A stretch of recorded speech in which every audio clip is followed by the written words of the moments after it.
Kasaragod തൂത്തുവാരും UDF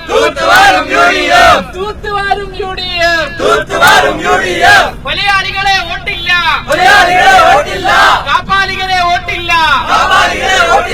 കേരളത്തിൽ രാഷ്ട്രീയ പാർട്ടികളുടെ കൂറ്റൻ റാലിയിൽ പങ്കെടുക്കാൻ അണികൾ നടത്തുന്ന ആവേശകരമായ ബസ് യാത്രകളെ ഓർമ്മിപ്പിക്കും വിധമാണ് ഈ മരുഭൂമിയിലും വോട്ട് യാത്ര സംഘടിപ്പിച്ചത്.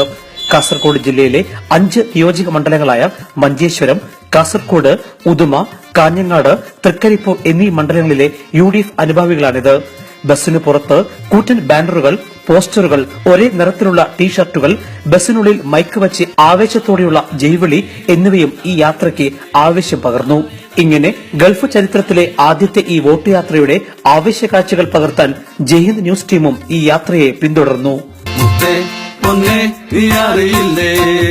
ഉമ്മൻചാണ്ടി മുഖ്യമന്ത്രിയെ താരെ തന്നേ തന്നാനെ തന്നേ താരെ തന്നേ തന്നാനെ തന്നേ.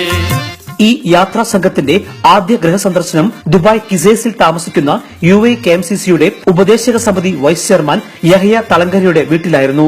തുടർന്ന് വീടിനുള്ളിൽ ഇവർ യോഗം ചേർന്ന് പ്രവാസി വോട്ടുകൾ ഉറപ്പാക്കാനായി അവസാനവട്ട ചർച്ചകൾ നടത്തി. സ്ഥാനാർത്ഥികളുമായി ഫോണിൽ ബന്ധപ്പെട്ടു. തുടർന്ന് വീണ്ടും വോട്ട് തേടിയുള്ള ബസ് യാത്ര ആരംഭിച്ചു. ഇനി ഈ യാത്ര അവസാനിക്കുന്നത് ദുബായ് രാജ്യാന്തര വിമാനത്താവളത്തിലാണ്. കാരണം ഈ സംഘത്തിലെ തിരഞ്ഞെടുക്കപ്പെട്ടവർ വോട്ട് ചെയ്യാനായി നാട്ടിലേക്ക് വിമാനം കയറുകയാണ്.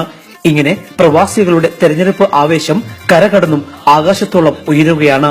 ക്യാമറമാൻ ശ്രീജിത്ത് ലാലിനൊപ്പം Elvis Chummar, Jaihind news, Dubai.